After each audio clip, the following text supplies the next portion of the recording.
Terima kasih Ustaz. Assalamualaikum warahmatullahi wabarakatuh.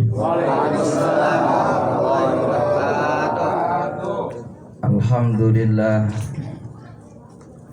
Wassalatu wassalamu ala Rasulillah Muhammad ibn Abdillah wa la hawla wa la quwwata illa billah. Asyhadu an la ilaha illallah wa asyhadu anna Muhammadar Rasulullah. Allahumma salli wa sallim ala sayyidina Muhammad wa ala alihi wa sahbihi ajma'in. Qala Allah ta'ala fi kitabihil karim, bismillahirrahmanirrahim. Ya ayyuhalladzina amanu tubu ilallahi taubatan nasuha ila akhir ayah. Wa qala Nabi sallallahu alaihi wasallam at-taibu minadz dzambi kaman la dzanbalah. Sadaqallah sadaqa Rasulillah sallallahu. Allahumma barik lana fi Rajab wa Sya'ban wa ballighna Ramadan fi rahmatika ya arhamar rahimin. Alhamdulillah. Ketua Majelis Taklim Bapak Ustaz Haji Ahmad, semoga beliau diberikan kesehatan oleh Allah Subhanahu wa taala. Juga para guru-guru kita yang hadir, para asatidz, Ustaz Rudi, Ustaz Yusuf, Ustaz Hafiz, serta para orang tua yang hadir, yang sama-sama dirahmati oleh Allah Subhanahu wa taala, dan khusus sahibul bait beserta keluarga yang dirahmati oleh Allah. Alhamdulillah, bersyukur kepada Allah Subhanahu wa taala. Pada malam yang mubarakah ini kita senantiasa ditakdirkan oleh Allah lisan kita untuk menyebut nama Allah. Suatu keistimewaan bagi hamba Allah ketika kita dipilih di dalam kebaikan. Banyak saudara-saudara kita yang malam ini masih asik untuk mengejar dunia, yang sesungguhnya dunia itu sudah ditakar oleh Allah. Dunia itu sudah mendapatkan jatah bagian dari Allah. Yang mesti kita pikirkan ini adalah yang tentunya kita yang berupaya untuk bisa meraih kebahagiaan di akhirat nanti, bukan harta benda itu, bukan nama besar kita, popularitas kita, bukan. Yang menyelamatkan kita nanti di alam kubur, di padang mahsyar, sampai nanti ketika dihisab Allah menentukan antara surga dan neraka, adalah amal kebaikan kita di hadapan Allah Subhanahu wa taala. Mudah-mudahan malam ini insyaallah kita termasuk orang-orang yang memperoleh keistimewaan dari Allah, memperoleh keridhaan dari Allah Subhanahu wa taala. Amin ya rabbal alamin. Salawat dan salam semoga terlimpah curahkan keharibaan Nabi kita Muhammad sallallahu alaihi wasallam, yang kita harapkan syafaatnya dari beliau. Apalagi kita yang namanya manusia ini butuh pertolongan dari Nabi Muhammad. Kita ini lemah, kita ini dhaif, kita ini miskin amal. Sampai derajat yang tinggi malaikatnya Allah ketika tidak memuliakan Nabi Muhammad dalam peristiwa Mi'rajnya Nabi.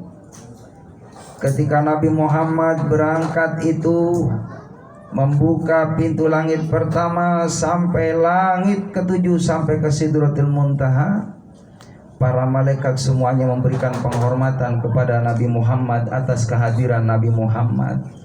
Tapi ada satu malaikat yang angkuh, dia tidak menghormati Nabi Muhammad, dan seketika itu satu sayapnya terputus. Dia tidak bisa menggerakkan satu sayapnya itu karena tidak memuliakan Nabi Muhammad SAW.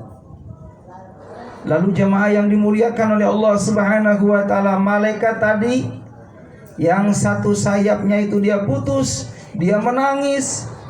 Maka tangisannya terdengar oleh malaikat Jibril alaihissalam. Lalu ketika malaikat Jibril melihat betul ada satu malaikat yang dia punya sayapnya putus, lalu dihampiri oleh malaikat Jibril, kenapa engkau menangis dan sayapmu ini bisa putus seperti ini? Barusan ketika Nabi Muhammad lewat, semua para malaikat menghormati Nabi Muhammad, tapi dalam hatiku ada keangkuhan, ngapain muliain dia. Saat itu sayapku juga terputus, ini atas izin Allah. Lalu kata malaikat Jibril alaihissalam, maukah sayapmu akan kembali seperti utuh semula? Mau ya malaikat Jibril? Bacalah sholawat kepada Nabi Muhammad sallallahu alaihi wasallam. Maka malaikat pun baca Allahumma sholli ala Muhammad. Seketika itu sayapnya kembali sempurna lagi. Itulah atas keistimewaan sholawat kepada Nabi kita Muhammad sallallahu alaihi wasallam. Jamaah yang dimuliakan oleh Allah Subhanahu wa taala, kita punya nabi ini agung. Beliau manusia istimewa. Sebelum Allah menciptakan Nabi Muhammad, namanya sudah terpampang di arasy-Nya Allah. Ada kalimat Allah, ada kalimat Muhammad. Padahal Nabi belum ada. Maka malaikat Jibril alaihissalam pun terkagum-kagum, ini siapa ini? Nama ini. Begitupun ketika Allah Subhanahu wa taala menciptakan Nabi Adam alaihissalam. Nabi Adam pun melihat ke arasy-Nya Allah sembari penasaran, ini siapa Muhammad yang disanding dengan Allah Subhanahu wa taala. Maka jemaah yang dimuliakan oleh Allah Subhanahu wa taala, sampai menjadi syarat bagaimana Nabi Adam alaihissalam akan sah pernikahannya dengan Siti Hawa ketika maharnya membaca sholawat kepada Nabi Muhammad sallallahu alaihi wasallam. Begitupun ketika bagaimana Nabi Adam alaihissalam pernah melakukan kesalahan di hadapan Allah, lalu Nabi Adam alaihissalam diusir dari surganya Allah Subhanahu wa taala. Ratusan tahun menangis kepada Allah Subhanahu wa taala, memohon ampunan kepada Allah. Lalu Nabi Adam pun berucap, ya Allah, bihaqqi Muhammadin ighfirli, ampuni aku dengan haknya nama Muhammad itu. Dengan nama itu ya Allah, asbab itu nama Muhammad, ampuni dosaku ya Allah. Maka ketika Nabi Adam menyebut nama Muhammad, diampuni dosanya oleh Allah Subhanahu wa taala. Jamaah yang dimuliakan oleh Allah Subhanahu wa taala, keistimewaan baginda Nabi Muhammad sallallahu alaihi wasallam, ketika beliau kemanapun berjalan selalu diikuti oleh ratusan ribuan para malaikat Allah Subhanahu wa taala di belakang daripada Nabi Adam alaihissalam. Sampai Nabi Adam pun terkagum-kagum, kenapa para malaikatku senantiasa mengikuti aku? Ada apa dalam tubuhku ini? Maka jamaah rahimakumullah, bertanyalah Nabi Adam alaihissalam kepada malaikat Jibril, ya Jibril, sesungguhnya dalam tubuhku ini ada apa ya Jibril, sehingga para malaikatku di belakang selalu mengikuti aku. Kata malaikat Jibril alaihissalam, sesungguhnya di dalam tubuhmu ada cahaya Nabi Muhammad sallallahu alaihi wasallam. Jamaah yang dimuliakan oleh Allah Subhanahu wa taala, maka kita sebagai umatnya tentunya banyak-banyaklah bersolawat kepada Nabi Muhammad, terutama pada hari Jumat. Kata Nabi, perbanyaklah atasmu sholawat kepadaku fi yaumil Jumat, pada setiap hari Jumat. Terutama ketika kita sholat Jumat, jangan ada kalimat yang lain kecuali perbanyak kita bersolawat kepada Nabi Muhammad SAW. Karena hari itu ketika bersolawat kepada Rasulullah sangat dicintai oleh Nabi Muhammad SAW, dan menjadikan asbab doa kita akan senantiasa diangkat oleh Allah Subhanahu wa taala, cepat dikabul oleh Allah Subhanahu wa taala. Jamaah yang dimuliakan oleh Allah Subhanahu wa taala, di antaranya asbab bagaimana kita nanti di alam barzah akan dibebaskan oleh Allah Subhanahu wa taala dari siksaan alam barzah. Tidak akan disiksa, tidak akan disentuh tubuh kita oleh makhluk yang ada di alam barzah. Termasuk yang rahimakumullah, malaikat munkar dan nakir pun akan segan, tidak akan berani ketika hamba Allah tadi di alam barzah, dia hatinya dipenuhi rasa mahabbah kepada Nabi Muhammad SAW. Ada sebuah kisah jamaah rahimakumullah. Ada seorang ibu, dia meninggal dunia, lalu diimpikan oleh anaknya. Lalu dalam mimpinya anak tadi, dia memimpikan ibunya, subhanallah, di alam barzah dia dinyamankan oleh Allah Subhanahu wa taala. Seakan-akan ada benteng di alam barzah itu. Lalu anak tadi bertanya kepada ibunya, "Wahai bunda, bagaimana keadaanmu di alam barzah? Sampai saat ini aku tidak dijumpai oleh malaikat munkar dan nakir. Malaikat munkar dan nakir selalu melewatiku, sementara orang-orang yang di sampingku yang dia meninggal dunia tidak lepas dari pertanyaan munkar dan nakir." Lalu dalam mimpinya itu anaknya bertanya, "Amalan apakah bunda yang menyebabkan kau mendapatkan perlindungan dari Allah?" Maka kata bunda tadi, "Aku memperbanyak salawat kepada Nabi Muhammad SAW." Itulah yang menyebabkan di alam barzah insya Allah diamankan oleh Allah. Begitupun semasa hidup kita di alam dunia, apapun urusan kita, permasalahan dunia ini akan clear masalah itu. Akan ada solusi dari Allah ketika hati kita terus terpaut dengan baginda Nabi Muhammad SAW. Karena sesungguhnya kita bisa seperti ini adalah wasilah beliau Nabi Muhammad SAW. Kita butuh syafaat dari Nabi Muhammad. Rumah kita butuh mendapatkan rahmatnya Allah, dan rahmatnya Allah diturunkan bagi orang yang disebutkan di dalam rumahnya bersolawat kepada Nabi Muhammad SAW. Jemaah yang dimuliakan oleh Allah, ada cerita sahabat namanya sahabat Nuaiman.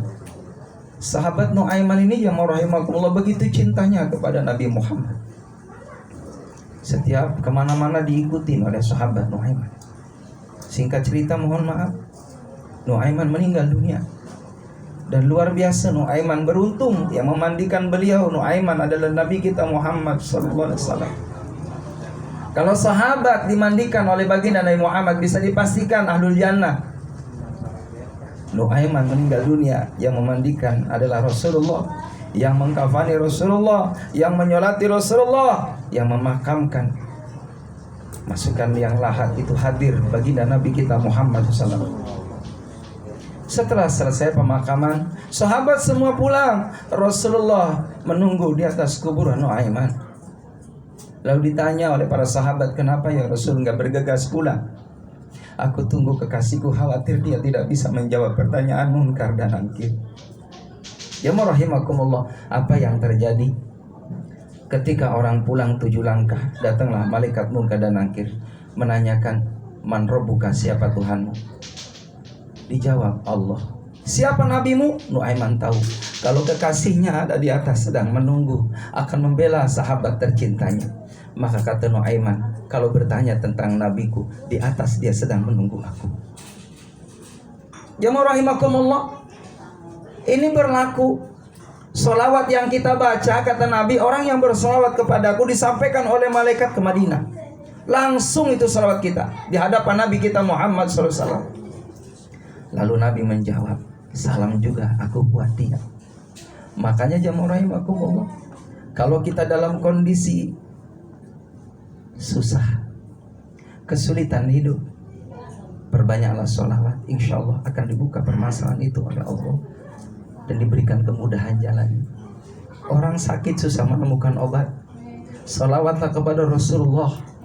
Maka Rasulullah pun meminta kepada Allah, dengan asbab kecintaan kita kepada Nabi Muhammad, Allah akan datangkan itu obat buat kita.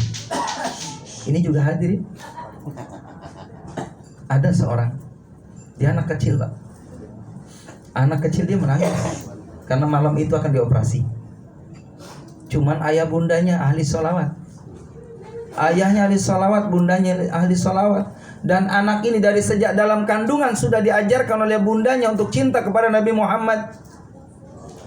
Lalu ketika anak ini satu-satunya akan menjalani operasi, maka Allah alam bisawab, antara sadar atau tidak, ketika anak tadi akan menjalani operasi, Allahu Akbar, ternyata bundanya menangis, ayahnya menangis. Dalam sadar atau tidak, maka anak tadi ada yang menghadiri. Lalu ditanya, "Siapakah Tuhan?" "Aku adalah Muhammad sallallahu alaihi wasallam." Maka seketika anak tadi subhanallah disembuhkan penyakitnya oleh Allah dan tidak jadi dioperasi hadirin, karena mendapatkan syafaat dari Nabi kita Muhammad sallallahu alaihi wasallam. Dan ini cerita ini sangat banyak hadirin. Dan Nabi Muhammad itu hadirin yang rahimakumullah, kalau kita bisa bermimpi Sesungguhnya kata Nabi, man ro'a fil manam faqad ro'a haqqan. Jadi orang yang bermimpi ketemu dengan Nabi Muhammad, sesungguhnya itu adalah Nabi kita Muhammad SAW. Kita minta sama Allah, mudah-mudahan sebelum kita nanti menghadap Allah Subhanahu wa Ta'ala, dengan banyaknya kita bersalawat, semoga Allah bisa pertemukan kita dalam mimpi, dan nanti di akhirat insya Allah mendapatkan jaminan dari Nabi kita Muhammad SAW, memperoleh syafaatul uzma. Amin ya rabbal. Terima kasih, itu saja yang dapat saya sampaikan. Semoga kita semuanya mendapatkan barokah dari Allah Subhanahu wa Ta'ala dan barokahnya dari Nabi Muhammad. Terima kasih. Mohon lahir batin. Assalamualaikum warahmatullahi wabarakatuh.